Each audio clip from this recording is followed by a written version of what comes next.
आने वाले BRICS summit को लेकर के जो रशिया अपनी कार्य योजना पे काम कर रहा है, यदि वो कार्य योजना उसी अनुरूप पूरी तरह से लागू वो कर पाता है तो विश्वास करिएगा कि यूएसए जिस अपनी ताकत के पीछे द ग्रेट यूएसए बना है, यानी उसकी करेंसी डॉलर, वो बहुत हद तक बैकफुट पे चली जाएगी। बिकॉज जो डिमांड दुनिया में उसकी क्रिएट है, जो उसकी एक तरह से हेगेमनी उसकी क्रिएट हुई है, वो काफी हद तक कमजोर पड़ेगी। तो क्या कहानी है, सारी बात समझते हैं। नमस्कार, मैं हूं नीरज पारेख। स्वागत है आप सभी का Neeraj Parekh official YouTube channel पे। यदि आप फर्स्ट टाइम है तो प्लीज चैनल को सब्सक्राइब करिए, because unbiased, unfiltered truth, insight and impactful content की अब करते हैं शुरुआत। मेरे दोस्तों, सबसे बड़ी बात यह आती है कि आखिर में जो यूएसडी है, यूएसडी को लेकर के दूसरे देश कुछ इनसिक्योर फील करते हैं, कुछ यूएसडी के पीछे इस तरह से हैं कि भाई यूएसडी उनके पास में बरकरार रहना चाहिए। मतलब अमेरिकी डॉलर की मांग पूरी दुनिया में हर समय बरकरार होती है। बड़े बड़े पेमेंट, इंटरनेशनल जो ट्रांजैक्शंस होते हैं, वो भी देश भी यही प्रेफर करता है कि भैया डॉलर के अंदर आप ये लेन देन हमसे कर लीजिए। मतलब यह है कि अगर आप इकोनॉमी की कुछ कोर कॉन्सेप्ट में जाएंगे तो आपको एक समझ में आएगी, करेंसी होती है हॉट करेंसी। तो हॉट करेंसी मतलब जिनकी डिमांड बहुत ज्यादा है, तो डॉलर उसका एक तरह से सुप्रीम लेवल की वो करेंसी है। तो इसका जो ये वर्चस्व बरकरार है पूरी दुनिया पे, इस वर्चस्व को रशिया जो है वो चैलेंज कर रहा है। रशिया चैलेंज कर रहा है। बहुत सारे उसके साथी देश ऐसे हैं जो मन ही मन ये चाहते हैं कि हाँ यार, कुछ तो परिवर्तन आ जाए। यदि वो परिवर्तन आ जाएगा तो अमेरिका की जो पोजीशन आज की डेट में है, और वो जिस चीज के पीछे पूरी दुनिया के अंदर बादशाहत, या उसको अलग शब्दों में कहूं तो दादागिरी बरकरार रखता है, वो दादागिरी निश्चित रूप से कमजोर पड़ जाएगी। यहां पे बात यह है कि न्यूज अगर हम देखें सबसे पहले, तो नेशनल हेराल्ड ने एक न्यूज कवर की है कि BRICS summit likely to focus on greater use of national currencies for trade. मतलब जो ब्रिक्स समिट होगी, ब्रिक्स समिट के अंदर टारगेट ये लेके चल रहे हैं कि भाई हम कुछ ऐसे एग्रीमेंट या कुछ ऐसे अंडरस्टैंडिंग हम डेवलप करेंगे कि हम हमारी लोकल करेंसी के अंदर नेशनल करेंसीज में लेन देन करें। बात यहां पे एक समझिएगा कि इसके दो ऑब्जेक्टिव लेके चल रहे हैं, एक टेम्परेरी, एक लॉन्ग टर्म। तो टेम्परेरी तो ये बात है कि भाई हम जो जितने देश हैं वो आपसी अपनी लोकल करेंसी या नेशनल करेंसी में लेन देन कर लें, लेकिन एक ग्रेटर ऑब्जेक्ट ये है कि क्यों ना हम हमारा एक ब्रिक्स की एक सेपरेट करेंसी बना ले, ब्रिक्स कॉइन क्यों ना डेवलप किया जाए, जैसे कि यूरो जोन में यूरो के अंदर लेन देन होता है उसी तरह से। लेकिन वो बात की बात है, अभी बात ये समझिए। तो सबसे पहले ये नेशनल करेंसीज को लेकर के ट्रेड करना या चाह रहे हैं। पीटीआई ने, प्रेस ट्रस्ट ऑफ इंडिया ने भी यही बात कही कि भाई BRICS summit likely to focus on a greater use of national currencies for trade. तो कुल मिलाकर के मसला जो है वो काफी तीखा है। आपको एक चीज अगर पता हो तो जो रशिया के साथ में हमारे रिलेशन है वो तो अनडाउटली बहुत अच्छे हैं, और हमारा लेन देन ऑलरेडी रुपीज और रूबल के अंदर हो रहा है। हम वो ऑलरेडी वो सिस्टम, उस पैटर्न में हम जा चुके हैं। लेकिन रशिया जो है वो इसको एग्रेसिवली लीड करना चाहता है, बिकॉज जिस तरीके से 2014 में क्रीमिया का जो इंसिडेंट हुआ, यूक्रेन और रशिया के बीच में टेंशन क्रिएट हुए, रशिया ने जो है वो क्रीमिया को अपने अधीन कर लिया। उसके बाद में अमेरिका ने बहुत बड़े सैंक्शंस जो है वो रशिया पे लगाए। लेकिन उसके रशिया की ऑब्वियस सी बात है, इकोनॉमी को काफी कुछ हद तक नुकसान भी उससे हुआ था। लेकिन जब 2022 के अंदर रशिया और यूक्रेन का टेंशन शुरू होता है, तो अमेरिका उसको अपने एक सिस्टम होता है स्विफ्ट सिस्टम, इसके बारे में बात करूंगा, उससे उसको बाहर कर दिया। तो अब रशिया को अच्छे से पता है कि भाई अगर इसकी दादागिरी को कंट्रोल रखना है, या इसके जो ग्लोबल उसने जिस तरीके से अपने आप को राइज किया है, तो उसकी उन बेसिक जड़ों को कमजोर करना पड़ेगा, या खुद को उन हिस्से पे मजबूत करना पड़ेगा, जिससे कि हमारी निर्भरता या डिपेंडेंसी जो है वो कम हो जाए। अब बात यहां समझिए कि चर्चा में इसलिए यहां पे आ रहा है कि ब्रिक्स समिट 2025 जो कि रियो के अंदर होने वाली है, और इसकी अध्यक्षता, इस समिट की अध्यक्षता ब्राजील इस बार कर रहा है। अब मेरे दोस्तों, यहां पर तीन मुद्दे जो है ना वो बड़े, मतलब वो हैं जो चर्चा में बने हुए हैं। ठीक है, वो तीन मुद्दों में सबसे पहला आता है कॉमन ब्रिक्स करेंसी, जो कि एक लॉन्ग टर्म गोल है। दूसरा आता है लोकल करेंसी ट्रेड, जिसको ये चाह रहे हैं कि भैया आज की डेट से ही वो काम क्यों ना शुरू हो जाए। और तीसरा आता है डी डॉलराइजेशन। मेरे दोस्तों, इन तीनों पॉइंट पे बहुत ही इंसाइटफुल कंटेंट मैं आपके सामने डिस्कस करने वाला हूं। टू द पॉइंट होगा, चीजों में फैक्ट्स भी हम करेंगे और एनालिटिकल पॉइंट ऑफ व्यू से भी देखेंगे। तो मेरे दोस्तों, यहां पे क्या चीज हुई, तो अब आप एक बार ब्रिक्स को थोड़ा गहराई में समझिए। ब्रिक्स क्यों इंपॉर्टेंट है, क्योंकि अभी आपने देखा होगा कि इंडियन प्राइम मिनिस्टर जो है वो, हमारे प्रधानमंत्री कनाडा गए थे G7 की मीटिंग में। अब G7 की मीटिंग के अंदर वो 7 वो बड़े देश है जो कि बड़ी जीडीपीज हैं, जिनकी पर कैपिटा इनकम बहुत हाई है। वहां पर बहुत लेट इनविटेशन का मिलना, और उसके बाद में आपने देखा हो तो डोनाल्ड ट्रंप ने एक बात बोली थी कि भाई अभी इसको G7 की बजाय G9 होना चाहिए। तो बहुत सारे देशों को उम्मीद थी कि भाई इन दो के अंदर क्या हमारा नाम होगा। तो 2 के अंदर में सर इंडिया का नाम शामिल उन्होंने नहीं किया। वो रशिया को उन्होंने लिया और दूसरा चाइना का नाम उन्होंने लिया, लेकिन इंडिया का नाम उन्होंने G9 के अंदर नाम नहीं लिया। तो भारत के लिए तो चुनौतीपूर्ण था। अब यहां पे आप ये समझिए कि ब्रिक्स की तुलना यदि हम G7 से करें तो पॉपुलेशन वाइज हम 45% से ज्यादा दुनिया की पॉपुलेशन ब्रिक्स कवर रखता है, वहीं पे G7 की पॉपुलेशन 10% से कम है। तो अगर आप पॉपुलेशन वाइज देखोगे तो डेमोग्राफिकली या पॉपुलेशन वाइज हम जो ब्रिक्स है वो उससे पावरफुल है। जीडीपी अगर आप देखोगे तो 32% की जीडीपी 2024 तक ब्रिक्स कंट्रीज जो है वो होल्ड करती हैं और लगभग 29% G7 के पास है। तो जीडीपी वाइज भी ये ज्यादा है, पर हां पॉपुलेशन बहुत ज्यादा है, पर कैपिटा इनकम कमजोर है, तो इकोनॉमी कोई बहुत ज्यादा स्ट्रॉन्ग इकोनॉमीज नहीं कह सकते। ठीक है, भारत की इकोनॉमी मान लीजिए बहुत कई ट्रिलियंस में भी जाती है, लेकिन पर कैपिटा इनकम के बेस पे हम चलेंगे ना तो फिर वो चीजें फिर नेगेटिव साइड में होती हैं। लेकिन डॉलर की निर्भरता ये ग्रेजुअली जो ब्रिक्स है ये कमजोर कर रहा है, G7 में बढ़ती जा रही है, क्योंकि ये ग्लोबल साउथ के सपोर्ट, ग्लोबल साउथ को ये लीड करना चाह रहे हैं, ये ग्लोबल नॉर्थ के प्रभुत्व की बात करते हैं। तो कुल मिलाकर के ग्लोबल साउथ और ग्लोबल नॉर्थ को समझ लीजिए। ग्लोबल साउथ का मतलब है कि वो विकासशील देश, ये सारे ग्लोबल साउथ कहला रहे हैं, और जो विकसित देश हैं जो बहुत डेवलप्ड हैं वो सारे ग्लोबल नॉर्थ कहला रहे हैं। अब मेरे दोस्तों यहां पे देखिए कि ब्रिक्स ने क्या आज तक, क्योंकि अभी तो आप बात कर रहे हो कि हम करेंसी बना लेंगे, हम यूएसडी को चैलेंज दे देंगे, तो क्या आज तक पहले कुछ किया है? जी हां सर, कुछ प्रमाण है। जैसे रशिया और इंडिया 2023 में $35 बिलियन का व्यापार रुपीज और रूबल में किया। मतलब रुपीज और रूबल में इन्होंने एक्सचेंज किया, लेन देन किया, उसकी टोटल कीमत डॉलर में अगर नापे तो $35 बिलियन होती है, बड़ा अमाउंट है। चाइना और ब्राजील ने 2023 में लगभग $150 बिलियन से ज्यादा के व्यापार जो है वो युआन और रियाल में किए हैं। ठीक है सर, युआन और रियाल में। रियाल जो है वो इसकी ब्राजील की करेंसी है और युआन जो है वो चाइना की करेंसी है। तो एक बहुत बड़ा ट्रेड इन्होंने किया। रशिया ने स्विफ्ट के विकल्प के तौर पे एसपीटीएस, क्योंकि मैंने आपको बताया, सॉरी, एसपीएफएस सिस्टम को डेवलप कर लिया। क्यों? क्योंकि रशिया और यूक्रेन की जो टेंशन क्रिएट हुआ उसके बाद में इन्होंने उसको स्विफ्ट से बाहर किया तो काफी कुछ प्रॉब्लम्स आई, तो उन्होंने अपना सिस्टम डेवलप कर लिया। वो उनके पास में था, उन्होंने कर पाए, लेकिन करेंसी को डेवलप करना अकेले के बस की बात नहीं, उसमें सारा ग्रुपिंग चाहिए। तो रशिया इसलिए काम कर रहा है। चाइना ने सीआईपीएस सिस्टम डेवलप किया और आपको पता है न्यू डेवलपमेंट बैंक ऑलरेडी बहुत एक्टिवली काम कर ही रहा है और नॉन डॉलर पेमेंट्स में वो काफी आगे है। इसका मतलब ब्रिक्स जो है वो धीरे धीरे डी डॉलराइजेशन की तरफ तो बढ़ रहा है। डॉलर की जो डिमांड है या डॉलर पे जो निर्भरता है उसको कमजोर करना है, उसको कम करना है, एटलीस्ट हम पे तो वो ना आए, ये वहां प्रयास है। अब अगर आपने जिस पॉइंट की मैंने बात की है, स्विफ्ट की और ये सब पॉइंट की, अगर आपने परसों हमने सेशन किया था और परसों वाले सेशन में लगभग 2.5 लाख से ऊपर लोगों ने इस वीडियो को देखा है। आप अगर चाहें तो ये वीडियो का लिंक मैंने पेस्ट कर दिया, यहां पे दिख रहा होगा, आप प्लीज इस वीडियो को जरूर देखिएगा। इसमें मैंने आपसे शेयर किया था कि रिसेंटली अभी Saint Petersburg International Economic Forum में यानी SPIEF में जो व्लादिमीर पुतिन गए थे, उन्होंने इस बात को बोला कि भाई इंडिया के साथ में हम ना एक लॉन्ग टर्म डील डेवलप कर रहे हैं और इस लॉन्ग टर्म डील के बहुत सारे पॉइंट बुलाए कि इकोनॉमिक कॉपरेशन होगा, करेंसी सिस्टम में मेंटेन करेंगे, एनर्जी सिक्योरिटी, न्यूक्लियर में भी काम करेंगे। तो रुपया और रूबल वाली बात उन्होंने यहां भी कही है। साथ ही साथ उन्होंने डॉलर की निर्भरता यानी डी डॉलराइजेशन को लेकर के क्लियर कट बोला कि भैया कि जो स्विफ्ट है ना, society for world wide inter bank financial telecommunication, इसको छोड़ के हम अपने जो है वो उस सिस्टम पे लागू अपना एक नया सिस्टम बनाएंगे और इंडिया को साथ में ले लेंगे। इंडिया ऑलरेडी वहां शिफ्ट हो रहा है धीरे धीरे। ये सिस्टम क्या है? इस सिस्टम को आप समझिए। ये सिस्टम बेसिकली अमेरिका को बहुत ज्यादा पावर देता है। पूरे वर्ल्ड वाइड जितने बैंक है ना सर, वो इसको अपना के चलते हैं। आप इसे यूं समझ लीजिए कि ये एक मैसेजिंग नेटवर्क है कि भाई हां पैसा प्राप्त हो गया है और अब विश्वास उस चीज के ऊपर आता है, प्लस वो एक सेफ एंड सिक्योर कोड के रूप में वो काम करता है। तो ये स्विफ्ट सिस्टम पूरे के पूरे बैंकिंग, इंडिया के भी लगभग बैंक जो है वो स्विफ्ट सिस्टम पे काम करते हैं। जो भी आप पैसा ट्रांसफर करते हैं उस सिस्टम का वो यूटिलाइजेशन करते हैं। अब अगर मान लीजिए किसी देश को इससे बाहर कर दिया जाए तो उसके लिए बैंकिंग ट्रांजेक्शन करना बहुत मुश्किल हो जाता है। इसलिए चाइना अपना खुद का डेवलप कर चुका है, रशिया अपना खुद का डेवलप कर चुका है।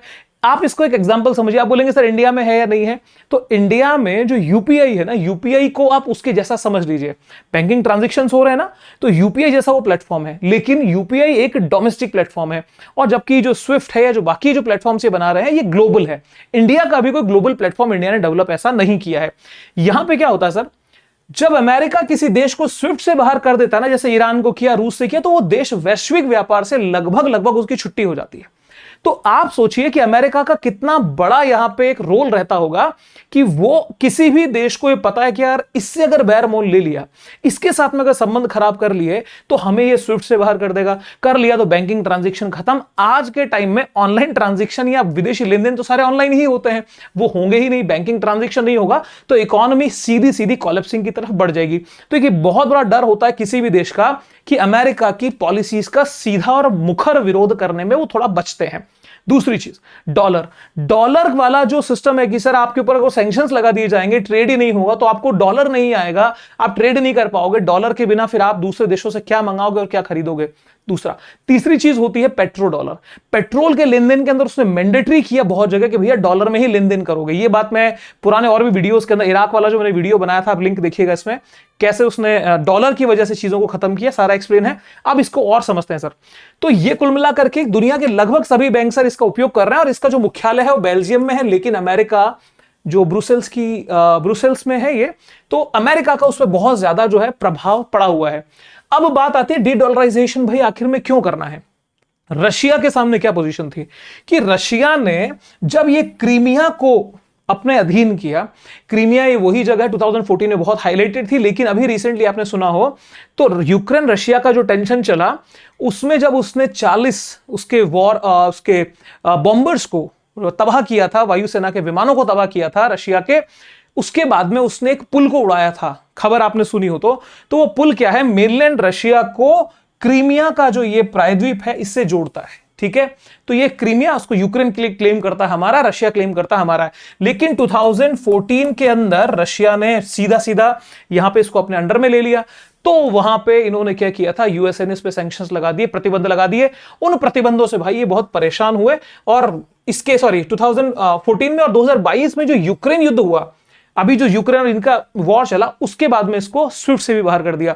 पहले सैंक्शंस लगाया तो डॉलर की प्रॉब्लम आई, बाद में जब स्विफ्ट से बाहर किया तो इनकी इकोनॉमी को काफी कुछ झटका लगा, तो इन्होंने अपना खुद का जो है प्लेटफॉर्म वो डेवलप कर लिया। SPFS बोलते हैं सर इसको, system for transfer of financial messages. ठीक है, अपना बनाया, टेंशन खत्म। दूसरा, चाइना के साथ में, चाइना जो है वो ट्रेड वॉर को झेल रहा है, और चाइना को अच्छे से पता है कि जिस तरीके से मैं बेल्ट रोड इनिशिएटिव ले रहा हूं, दुनिया के देशों को मैं लोन दे रहा हूं, तो जब मेरे कर्जे में कोई आ जाएगा तो मैं उसको बोलूंगा भैया युआन में करेंगे काम, ठीक है, अभी डॉलर को छोड़ दो। तो ऑलरेडी बहुत सारे देशों के साथ में वो युआन के अंदर ट्रेड करना शुरू कर चुका है।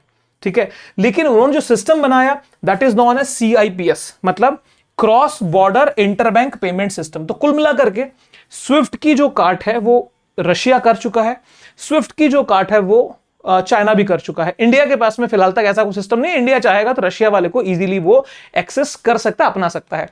अब मेरे दोस्तों यहां पर बात है कि ब्रिक्स आखिर में चाह क्या रहा है, ब्रिक्स की क्या रणनीति होगी, ब्रिक्स के अंदर यहां पे ये किस तरीके से आगे बढ़ेंगे। तो पहला पॉइंट आता है सर, दो प्रमुख उद्देश्य, कि एक तो हम लोकल करेंसी में व्यापार कर, जैसा कि मैंने आपको बताया कि मान लीजिए रशिया का ट्रेड हो रहा है इंडिया से, तो रशिया अगर पेमेंट करेगा तो वो अपने रूबल में कर देगा, इंडिया अगर पेमेंट करेगा तो रुपए में कर देगा, चाइना पेमेंट करेगा तो वो युआन में कर देगा, इंडिया पेमेंट करेगा तो वो रुपए में कर देगा, तो वैसे ही जो ब्राजील है वो रियाल में कर देगा। तो इस तरीके की अपनी अपनी मुद्राओं में पेमेंट हम स्वीकार कर लेंगे, लेकिन इसमें कुछ टेंशन है सर। और दूसरी चीज क्या है, कॉमन करेंसी। ये अभी दूर का मसला है, दूर का मसला है, अभी इतना नजदीक का काम नहीं है कि भाई ये कॉमन करेंसी बन जाए, बिकॉज उसमें अंडरस्टैंडिंग को डेवलप करना, प्लस अभी जिस तरीके से स्ट्रेसफुल ग्लोबल एटमॉस्फेयर है, तो ये इतना आसान होगा नहीं, चैलेंजेस आएंगे। अब ये चैलेंजेस क्या होंगे, सबसे बड़े चैलेंजेस पे सर हम फोकस करते हैं। सबसे प्राइमरी बात ये आती है कि रशिया ने ये बोला कि भैया पश्चिमी प्रतिबंधों से जो है वो मैं तंग आ चुका हूं, मैं चाहता हूं कि कॉमन करेंसी बन जाए। इसका तो टारगेट बहुत क्लियर कट है कि एक ऐसी मुद्रा हो जिससे वह अमेरिकी आर्थिक प्रतिबंधों से क्या हो सके, मुक्त हो सके। सोना और ऊर्जा संसाधन समृद्ध ये चाह रहा है कि भाई करेंसी जो है वो उसके आधार पे चले, यानी रशिया अपना सिक्का वहां रखना चाह रहा है। दूसरी चीज, चाइना अपनी युआन को ग्लोबल करेंसी बनाना चाह रहा है। क्यों? क्योंकि बेल्ट रोड इनिशिएटिव में ऑलरेडी वो बहुत सारे देशों के साथ में वो ट्रेड कर रहा है, तो वो ये चाहता है कि भाई रूबल की बजाय मेरी जो करेंसी युआन करेंसी है ये as a global currency use हो, जैसे आज डॉलर का यूज हो रहा है। और सच मानिएगा रशिया, मेरा अनुमान है ये कि रशिया, मुझे नहीं पता कि किस लेवल तक उन चीजों को बीट कर पाएगा, लेकिन जिस गति से या जिस चुपचाप धीमी आहट से चाइना बढ़ रहा है ना, तो चाइना आने वाले टाइम में इतने, देखो बहुत सारे देशों को वो बेल्ट रोड इनिशिएटिव के तहत लोन दे चुका है, बहुत सारे देश उसकी लगभग ऐसी स्थिति में है कि वो उसको ना नहीं कह सकते, मतलब एक तरह से गुलाम बनाने वाली सिचुएशन तक बहुत देशों के साथ में आ चुकी है। इसमें बहुत सारे अफ्रीका के देश भी हैं, लैटिन अमेरिकन कंट्रीज भी हैं, और बहुत सारे सेंट्रल एशियन कंट्रीज भी, इंक्लूडिंग आपके पाकिस्तान। तो ऐसे देशों के साथ में जब ऑलरेडी ट्रेड कर रहा है तो वो थर्ड किसी करेंसी को एक्सेप्ट करेगा, ये थोड़ा मुश्किल है, बिकॉज वो क्या युआन को डेवलप करना चाह रहा है, वो डिजिटल युआन को already central bank digital currency के रूप में लागू कर ही चुका है। तीसरी चीज यहां पर आता है साउथ अफ्रीका। साउथ अफ्रीका को आप देखेंगे, अफ्रीका के बिल्कुल निचले हिस्से के अंदर ही एक देश है साउथ अफ्रीका। साउथ अफ्रीका के ऊपर वेस्टर्न इंफ्लुएंस बहुत ज्यादा है, तो ये क्या करता है, ब्रिक्स का पार्ट तो है बट ये बैलेंस करता है, ये यूएसए से बहुत दूर नहीं जा सकता। मतलब अगर ये कल को बात कहे कि भाई हम डी डॉलराइजेशन करेंगे तो इसकी इकोनॉमी में बड़ा डेंट लग जाएगा, बिकॉज इनका पूरा पूरा झुकाव यूएसए की तरफ है।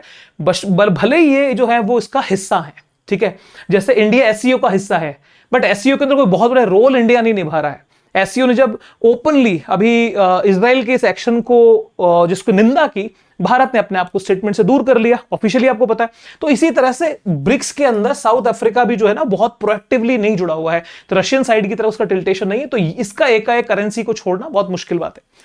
तीसरा आता है ब्राजील। ब्राजील जो है वो अमेरिका के दबदबे से परेशान है, ये चाहता है कि भाई कोई करेंसी हो तो हम तो मान लेंगे, ठीक है। अब यहां पे रशिया खुद की करेंसी चाह रहा है, चाइना खुद की करेंसी चाह रहा है, ब्राजील जो है वो साउथ अफ्रीका जो है वो एकाएक निकल नहीं सकता है। ब्राजील जो है ये तैयार है, ठीक है, हम एक्सेप्ट करेंगे, वो अमेरिका के दबदबे से परेशान है। लेकिन भारत का क्या? भारत वाली न्यूज थोड़ी अलग है। यहां लिखा है BRICS summit in Rio, bloc में push trade in local currencies, countries differ on common currency. Common currency पे डिफर कर रहे हैं ना, लोग नेशनल करेंसी को मान लेंगे, कॉमन करेंसी में डिफर है। वैसे India says discussions still at early stage. भैया चर्चाएं भी चल रही हैं, अभी तो बातचीत हुई है, कोई गहराई तक हम गए नहीं है, कोई निर्णय नहीं है।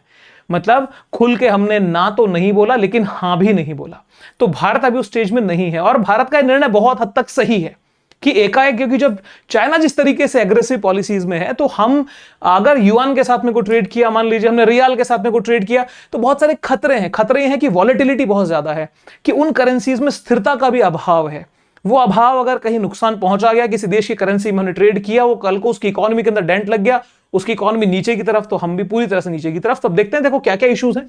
तो आपको ये समझ में आ रहा है, करेंसी बनाने की तो इच्छा है, बनना चाहिए, तो यूएसए की उस पोजीशन को कमजोर भी किया जा सकता है, लेकिन क्या वो इतना आसान है, उसके ऊपर बात हो रही है।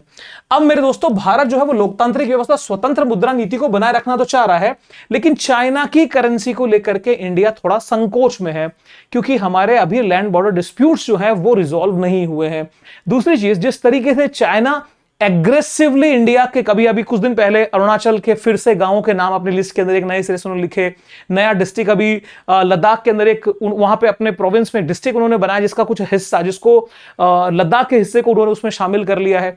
तो कुछ ऐसे इश्यूज चलते जा रहे हैं, तो युआन के ऊपर एकाएक फोकस करना या उसके ऊपर विश्वास कर लेना, तो हम लोकल करेंसी को तो सपोर्ट करेंगे कि भाई आपसी लेन देन उसमें कर, लेकिन किसी एक कॉमन करेंसी को स्वीकार करने में थोड़ी झिझक है, और इसीलिए भारत जो है वो एकाएक उसकी तरफ बढ़ नहीं सकता। दूसरी चीज, अब सर ये बात समझनी तो ये भी पड़ेगी ना कि ऐसा आखिर में हो क्या गया था जी कि डॉलर इतना सुप्रीम हो गया, डॉलर की इतनी वैल्यू बढ़ गई। देखिए बहुत सारा कंटेंट मैं आपको दिखाऊंगा, बट कुछ बातें आप समझिए। इंटरेस्टिंग पॉइंट ये है कि जब जब युद्ध हुए हैं, अमेरिका ने उसका बहुत जबरदस्त फायदा उठाया है। अभी आपके सामने प्रूव ही होगा मेरे दोस्तों। जिस समय पे चलो उसके पहले मैं आपको कुछ बेसिक बात बताता हूं। एक होता है sir currency backed by gold, और एक होता है gold standard system. Currency backed by gold का मतलब है कि जितना पैसा छापोगे उतनी कीमत का सोना आपको रखना पड़ेगा, ठीक है सर। जब हम कहते हैं कि डॉलर सोने से जुड़ा हुआ है, इसका अर्थ यह होता है कि सरकार या केंद्रीय बैंक जितने नोट छापती है उसके बराबर मूल्य का सोने का भंडार यानी गोल्ड रिजर्व उसके पास होना चाहिए, और व्यक्ति या देश उस करेंसी को वापस सरकार को देकर सोने में बदल सकते थे। यह सिस्टम चला करता था। मान लीजिए कि आपके पास में 1 लाख रुपया है, तो 1 लाख रुपए की कीमत का सोना आपको आपकी गवर्नमेंट देगी, यह अश्योर्ड होता था। इस सिस्टम को कहा जाता था मेरे दोस्तों करेंसी बैक्ड बाय गोल्ड, ठीक है।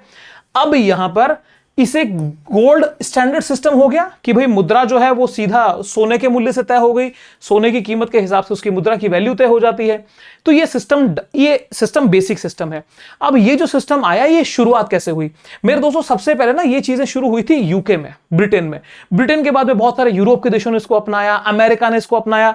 लेकिन सर होता क्या है कि जब फर्स्ट वर्ल्ड वॉर हो गया, फर्स्ट वर्ल्ड वॉर के बाद के अंदर दुनिया में क्या है, मंदी आई। अमेरिका में भी आई, बहुत बड़ी मंदी आई। लेकिन उसके बाद में सेकेंड वर्ल्ड वॉर हुआ 39 में, 39 टू 45। सेकेंड वर्ल्ड वॉर के बाद में तो दुनिया की इकोनॉमी पूरी तरह से चौपट थी, लेकिन अमेरिका तो बहुत स्ट्रांग था। तो वो खत्म होने के बावजूद, घाटा होने के बावजूद भी बाकी देशों से बहुत ऊपर था। तो मेरे दोस्तों यहां क्या होता है, 1929 की महामंदी और विश्व युद्ध के कारण यह व्यवस्था में अस्थिरता आ गई। और बहुत सारे दूसरे देशों ने क्या कर लिया कि सोना तो था नहीं उनके पास में, उन्होंने नोट छाप लिए। नोट छापे तो मंदी आनी तय थी। क्यों? क्योंकि लोगों मुद्रा का जो उसको बोलते वितरण, जो डिस्ट्रीब्यूशन ऑफ करेंसी है, बहुत ज्यादा हो गया। उपलब्धता, प्रोडक्शन था नहीं, तो महंगाई बहुत बढ़ गई। अब दूसरे देशों की स्थिति थी खराब, लेकिन इन सारी सिचुएशन में अमेरिका जो है ना सर, वो बहुत स्ट्रांग खड़ा था। अमेरिका ने 1944 के अंदर एक ब्रेटन वुड, जिसको ये कौन सा ये सर ब्रेटन वुड कॉन्फ्रेंस जो हुई मेरे दोस्तों, उसके तहत 44 देशों ने मिलकर एक न्यू इकोनॉमिक सिस्टम जो है वो इंटरनेशनल सिस्टम डेवलप कर लिया। उन्होंने कहा कि भाई पूरी तरह से हम तो तबाह हो चुके हैं, अमेरिका सबसे शक्तिशाली, और देखो सर दुनिया का 70% सोना अकेले किसके पास था? अमेरिका के पास था। तो अमेरिका ने एक बात कही कि भाई ठीक है, सुनो, ऐसा है, तुम्हारी करेंसी को मेरी करेंसी से जोड़ दो। ठीक है, मतलब एक तय करेंगे कि जैसे ₹1 बराबर $X। ठीक है, अब $1 की कीमत सोने में निकालेंगे। ठीक है, तो उसी अनुपात में आप हमसे सोना ले सकते हो, आप हमारे डॉलर के अंदर ट्रेडिंग करना शुरू कर दो। तो सर इस ब्रेटन वुड सिस्टम ने पूरी दुनिया को यह विश्वास दिलाया भाई 70% सोना अगले के पास है, हम तो वैसे ही बर्बाद हैं, ये बहुत स्ट्रांग है, तो इसके पास अगर सोना रखा है तो इसके साथ में चलने में फायदा है। सच बात तो यह है कि दुनिया के पास में विकल्प भी नहीं था, तो दुनिया ने ब्रेटन वुड सिस्टम को एक्सेप्ट करना शुरू किया। अब मेरे दोस्तों यहां क्या होता है, दुनिया सीधे सोने से जोड़ा जाएगा डॉलर को। ₹1 बराबर मान लो $X है, और डॉलर को लेकर के तय मात्रा का सोना यह तय हुआ था कि $35 का 1 ऑन्स गोल्ड जो है वो दिया जाएगा। और डायरेक्टली और इनडायरेक्टली सारे वर्ल्ड की इकोनॉमीज जो है वो किससे जुड़ गई? डॉलर से जुड़कर यहां पे तैयार हो गई कि अब डॉलर का पेमेंट है, अमेरिका को हम डॉलर एक्सचेंज के बदले गोल्ड ले सकते हैं, कोई टेंशन नहीं है। अब मेरे दोस्तों गोल्ड का और सोने का क्या सीधा संबंध था? क्योंकि अमेरिका एक गारंटी दे चुका था कि भैया मेरा फेडरल बैंक आपको डॉलर के बदले सोना दे देगा, तो दुनिया को टेंशन नहीं थी। दूसरी चीज, दुनिया के देशों को गोल्ड जो था वो कन्वर्टेबिलिटी करेंसी के रूप में डॉलर समझ में आया कि भैया डॉलर के बदले सोना लिया जा सकता है, और सोने को दुनिया के इतिहास में सबसे स्टेबल एक तरह से करेंसी के रूप में, हम करेंसी या मुद्रा के रूप में उसको स्वीकार करते हैं, उसकी वैल्यू बहुत सॉलिड होती है। अब मेरे दोस्तों उसका एक एग्जाम्पल यह है, मान लो कि भारत है या फ्रांस है, उसके पास $3.5 करोड़ हो, बिकॉज क्या था सर पहले, इसको पढ़ो, $35 पे 1 ऑन्स, तो $3.5 करोड़ होंगे, तो उसको 10 लाख ऑन्स सोना वो अमेरिका से मंगवा सकता है। सो डॉलर भेज दो, गोल्ड मंगवा लो, गोल्ड दे दो, पैसे सोना जो है वो आपका, डॉलर जो है वो ले जा सकते हो। तो कुल मिलाकर के चीजें जो थी वो अपने हिसाब से चलने लगी।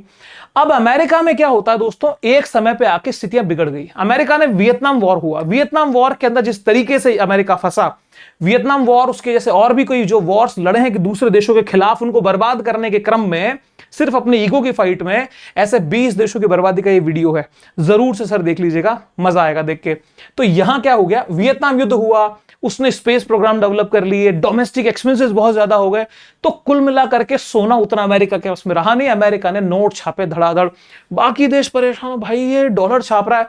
कल को मान लो मैंने सोना नहीं रखा, मैं अमेरिका हूं, मैंने सोना रखा नहीं, सोना नहीं रखा और नोट छाप लिए बहुत सारे, आपका तो मेरे पे विश्वास है। अब मैं आपके पास गया कि बोले यार ऐसा है, मेरे को ना ये 50 जेट चाहिए, मतलब फाइटर जेट चाहिए, फ्रांस को बोल दे।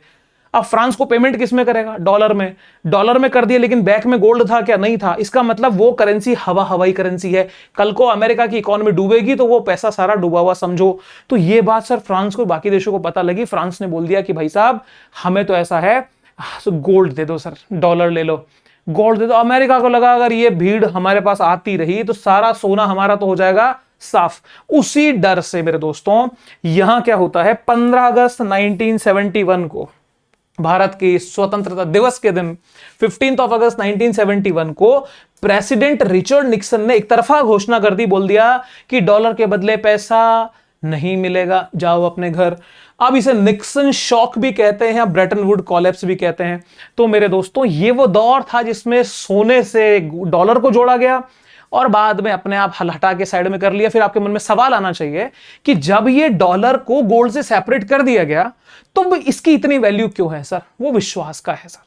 सिर्फ विश्वास के अंदर ये सारी चीजें चल रही हैं, आज भी जारी है, सरकार के भरोसे पे आधारित है, क्योंकि बहुत सारी मुद्राएं जो हैं वो मतलब इतनी स्टेबल नहीं रही जितना डॉलर रहता है, तो उसको सहज रूप में स्वीकार किया गया। वो एक फिएट करेंसी के रूप के अंदर सिस्टम पर आधारित हो चुका है, मुद्रा जिसकी कोई उसकी जो इंट्रिंसिक जो वैल्यू है वो नहीं होती, लेकिन सरकार जो है वो उसका मूल्य वो तय कर लेती है।